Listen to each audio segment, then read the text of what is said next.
Hello my dear YouTuber friends, and I do hope you're all keeping well. Welcome to this new video. This is Back to Basics with Microsoft Flight Simulator Part 31. Going to be taking a closer look at approaches, hopefully going to do a whole new mini-series on this. First thing we're going to look at are visual approaches. Let's just enter that there, and go down. I've already activated this already, but we'll activate it again. Going to be taking a look at visual approaches, not only how to set them up in the sim for airports that don't have ILS frequencies, ILS capabilities, or VNAV, RNAV. You can use this, and it will also give you a phantom or hypothetical glide path where you can follow this down under approach mode to your chosen runway. Grass verges, little runways that don't have ILS VNAV capabilities, you could still bring your autopilot down under approach mode onto these runways. I'm going to be showing you exactly how you can achieve that in the Cessna 172 using the G1000s. Okay, so let's not dilly-dally. Let's get on with this video.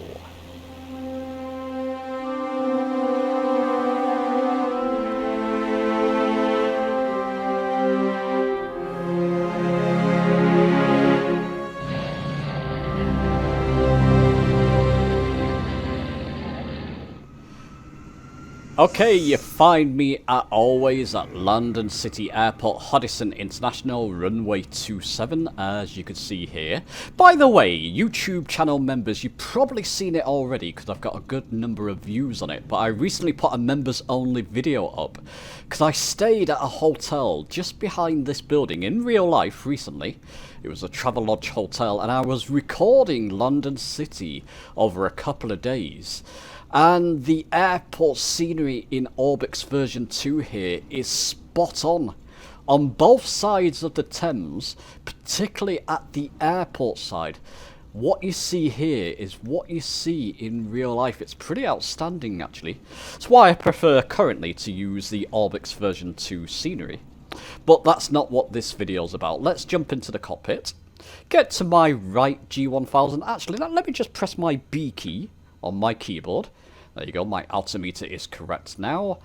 You'd know how to do this, a direct to. I'm going to press the direct to button, and I'm going to go direct to. I'm going to press keyboard entry on, this little icon here. I'm going to type in, let me just see, EGTR.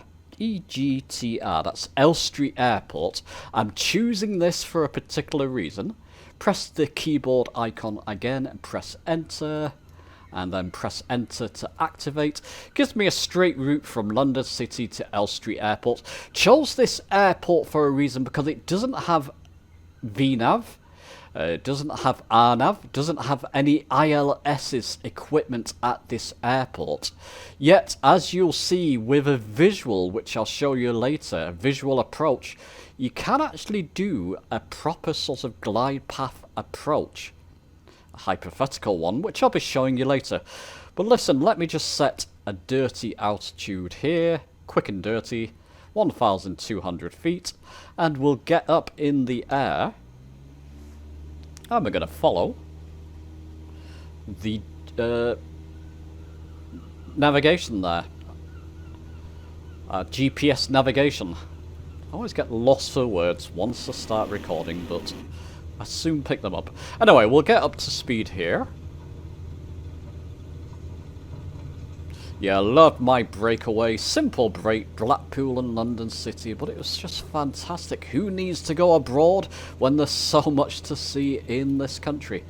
Okay, so autopilot on, nav selected, and we're going to follow the GPS towards Elstree. It's no problem. What I'll do actually is go into flight level change mode and just decrease that to about 90 knots. There we go, so we're going to stick at 90 knots, and whatever vertical speed that gives us, we can raise to that, which is quite high. It's 1,200 feet per minute, so we're going to reach that 1,200 feet altitude in no time. Okay, and we're locked on to the GPS. Okay, so let's now set up our approach. come to the right G1000. I'll go through this slowly. Some of you may not know this. Go to your procedures. Remember, it doesn't have, on select approach, we'll press enter.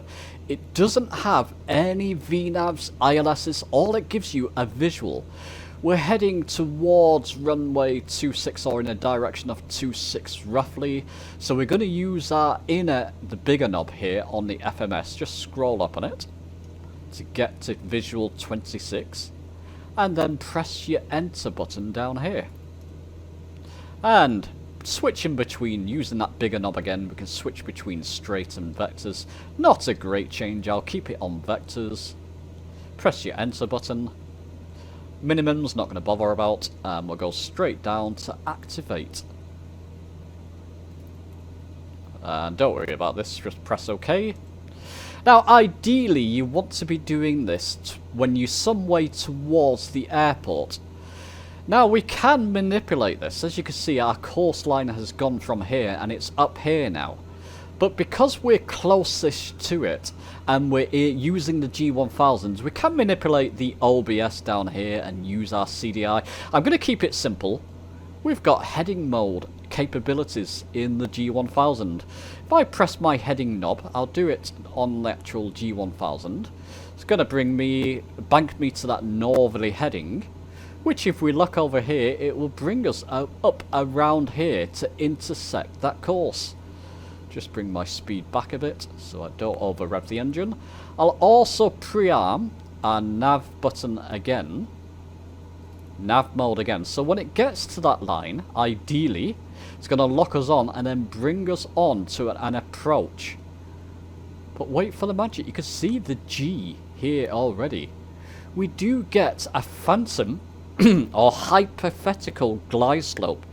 And keep in mind, or glide path rather, keep in mind this airport has no ILS, glide path, glide slope capabilities, but with the G1000 that you have installed in your Cessna 172 and other aircraft, it will give us one.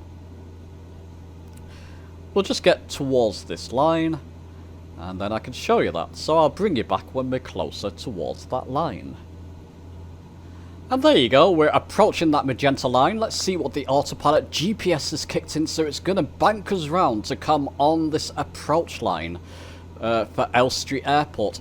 Keep an eye now, you can see the glide slope diamond, which shouldn't really be there, has now gone a solid purple here. And this will start to come down. Once it does, we can put our aircraft, believe it or not, in approach mode. Now this works in the sim. Anybody with any real life experience with the G1000 or the G1000 NXI, can you actually do this in the G1000 in real life? I was quite amazed that you could on pretty much any airport that doesn't have ILS frequencies. Let's keep going. And what I'll do, I'll just bring my speed down a little bit, so I'm just watching my RPMs. Get that down to about 1900. Eventually, no need to do that yet. How far are we from final? 7 nautical miles. Bit of a way to go yet, but as you can see, we're locked on to that magenta line now. We're heading straight towards Airstrip Airport. And I can even let the aircraft bring me down under autopilot approach here, which I'll show you in a moment. Some of you may have known this already, but I'm betting a lot of you haven't or didn't know this. So this should essentially work for any given airport that doesn't have ILS equipment. It doesn't have VNAVs, RNAVs, that type of thing. You can just do a visual on it and still bring you down under autopilot approach. There's one thing, I haven't tried this in other aircraft. Gotta go and try this in the Cessna 182 RG to see if it works the same. It has a different autopilot Garmin system there, but you can still do a direct to, I believe. And essentially, it should work with that as well. If someone beats me to it, let me know. So how we're doing? Yeah, we're still 5 nautical miles away. I'll keep the speed up for the moment. Then bring that down. once they get maybe a few miles away. Can we spot the airport? Because we're straight on approach for it at the moment. Maybe. Maybe. It is actually a concrete cement airport. Does have actual tarmac on the airport, so you can spot it once you get a bit closer to it. How we're doing? We're just going to let that get a bit closer. Keep an eye on our glide path diamond here. We're all lined up. It's just a matter of waiting for that diamond to come down. Oh, we're 4 nautical miles away from it. So approaching it will keep us in this view for the moment. Any second now that glide path diamond will come down. And we can put it into an approach mode. So let this just carry on. A few nautical miles out. Bring back my speed slightly there. I'm just preempting this to get it into stage 1 flaps. By the way, it was a question someone asked. What do I mean by stage 1 flaps? In the Cessna 172, you've got 4 stages of flaps, full up. You've got 10 degrees, 20 degrees, and full will be 30 degrees. When I say stage 1, I just mean 10 degrees, the first stage of flaps. Stage 2 will be 20, and full flaps, well, I'll just say full flaps. Glide slope diamonds moving down. I'm going to press my approach button. You'll see glide path here in white. Once this diamond comes to the center, it will go green, the glide path indicator. I'm just bringing my speed down more now. About 1900 RPM will get me towards that stage 1 flaps, that white taper on the speed ribbon. As you can see, getting close to stage 1 flaps. That will do for stage 1 flaps under autopilot. So when we do start to descend, just got to keep an eye on our speed essentially. We're all set. The autopilot will take up. Can we see that runway yet? It is only a small runway, but it is... there it is. I was going to say, it is visible. It's right in front of us. Did anybody know that you could do this on a visual? Probably some of you have already practiced this and knew this already. Should work essentially if you're in a multiplayer flight. A little bit tricky there because you've got other navigation points and waypoints added on. But essentially you could get this to work on a multiplayer flight as well. It could make your life a lot easier. There we go. I don't want to slow down. 1700 RPM's a little bit too slow. Let's just bring that speed up because I can't see through the nose of the aircraft at the moment. But we can go outside, see what's happening. Actually, we could stay in and just watch that diamond come down to center and then watch this GP go solid green, which means we'll be locked on. Just watch my speed there, actually. Speed's getting a little bit too low for my liking, but we will start to descend soon. There we go, I've caught the speed now. There you go, glide paths go on green, flashing green, it'll go solid green in a moment. And then we'll start to descend towards the runway. I can leave the speed alone there, we're nice and slow.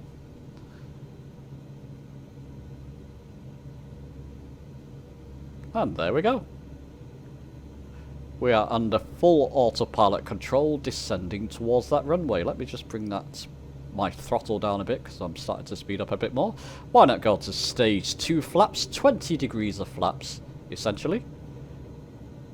Just keep our speed nice and steady there. Just bring my throttle back so I start to decrease my speed a little bit. And we'll let it bring us over the threshold of the runway and then bring it to a stop. Or probably close to the threshold. It's got a sharp turn off this runway, so I want to try and land short. Just watch my speed there. Let's go full flaps now. 30 degrees of flaps. We'll just keep that speed under control. No issues here. All very straightforward on a visual approach. So if you're flying around, you spot an airport, doesn't have ILS frequencies, try this. It does work. You can still use that autopilot to bring you down towards the runway. Especially if you've got a grass strip that's difficult to spot. This should bring you towards it on the glide path. There we go, coming down.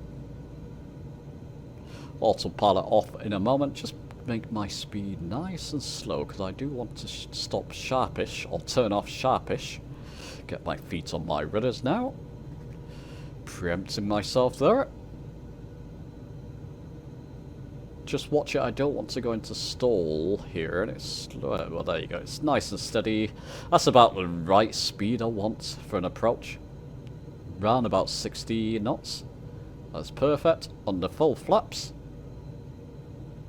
There's no PAPI lights here, like I said, it doesn't have ILS frequencies, ILS capabilities or PAPI lights, but it will be bringing you down pretty much on a perfect approach.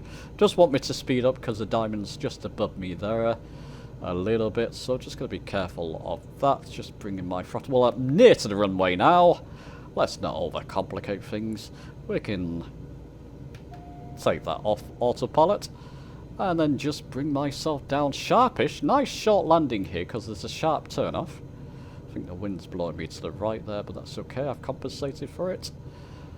And we can just land nice and slowly here. That's perfect. As you can see. There you go, that's the sharp turn off I was talking about. I think there's one further ahead as well, but we'll take this one. And we can just bring ourselves to a stop there. So there you go, guys. Some of you may have known about that. I'm betting a lot of you didn't. Any airport that doesn't have ILS, VNAV capabilities, give this a try and bring yourself down under autopilot on particularly a hard to spot runway. Anyway, do let me know your thoughts. Subscribe for more videos. Give the video a like if you've enjoyed it. Subscribe for more videos, more of these types of videos. I want to explore approaches, especially with the G1000, in more detail. So more of these back to basic videos on their way, and I'll be seeing you soon.